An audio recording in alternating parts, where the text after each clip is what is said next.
Okay, just want to record a quick video to show you how to do some basic graphing in Microsoft Word in this case, but it's very similar for PowerPoint, Excel, the Apple suite of programs, and OpenOffice.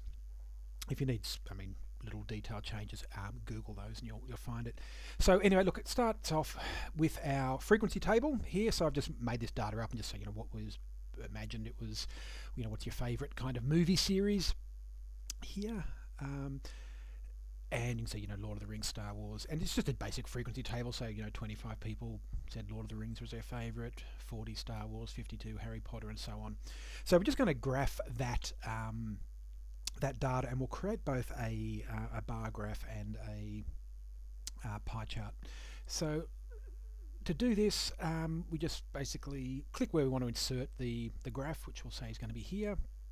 We go up to our insert menu there and click on chart. Okay, that'll then just come in with a one chart, which just happens to be the one that we want to make. They're calling it a column graph, call it a bar graph, it doesn't really matter at this point. So we'll just select that one. Okay, that's close enough to what we want, and we'll click OK.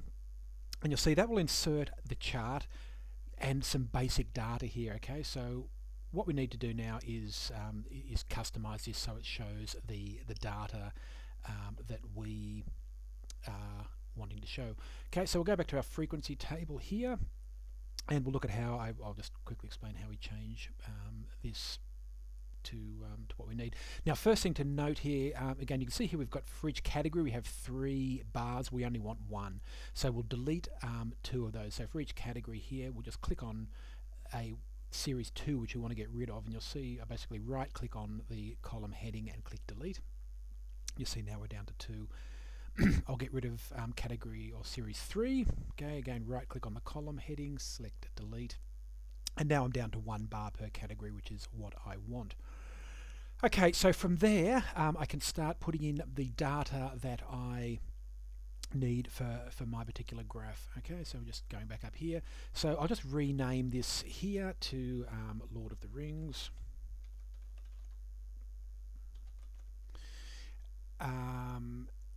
From there, let's expand that column out so we can see it a bit. Okay, then I just put in my frequency, which in this case is 25. So on down for the next one, Star Wars. And again, the frequency of that one is 40. Now you can see here I've only got 4 categories listed here, but I have more than that here. So what I need to do is insert, and you need to do it inside the existing data. If I try and add a category down here, it won't work. So basically go up to say category 3 or category 4, right, or just left click, sorry, on the row heading, then right click and go insert, and you'll see that's put a new category in here. So I need to end up with what, 1, 2, 3, 4, 5, 6. I've only got 1, 2, 3, 4, 5, so I'll just insert another one. Okay, and then I'll just name, continue naming these. So Harry Potter. Oops.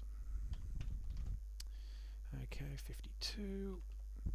Okay, I'll just pause the video and put the rest of these in, and then I'll come back and show you the next step.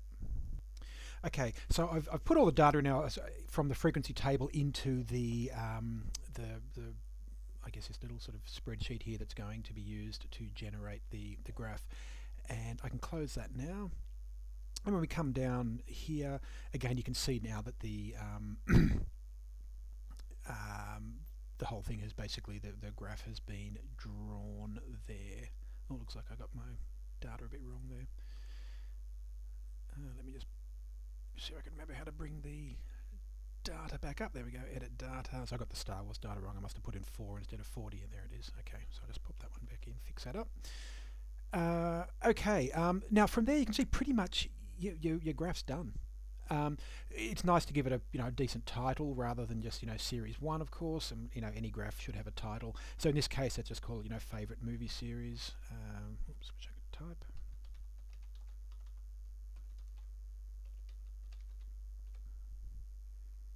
Okay, and you're done. So there's our graph. It's picked. Again, you can change all of these settings if you want. You can change the scale that's on the side there. You can change colors and all that, but I'll let you explore that yourself.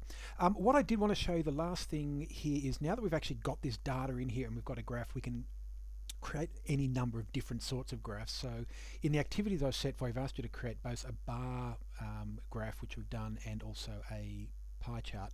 So in this case here, I'll just copy the whole graph. Okay, so basically, yeah, just select it, Control C, and paste. Okay, so now I've got two versions of the graph. So this one here, I want to turn this now into a pie chart. So I'll just click on that. You'll see here it's brought up my chart tools near the top. Format or design, one of the two. There we go. So click design, then you've got chart type, and I'm going to change it to a pie chart. And there it is, done. Okay, so much quicker than getting the protractor out and and drawing it by hand.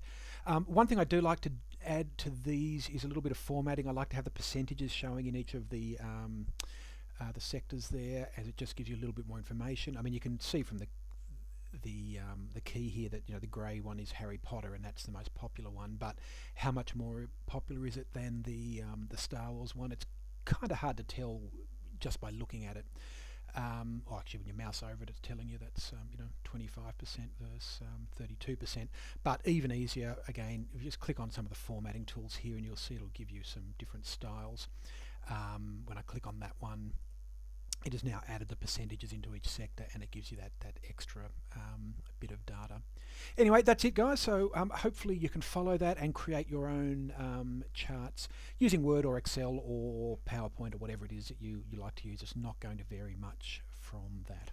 And any specifics you do need to do. So there's hundreds of videos or web pages on Google that will show you how to do whatever customization you want to do.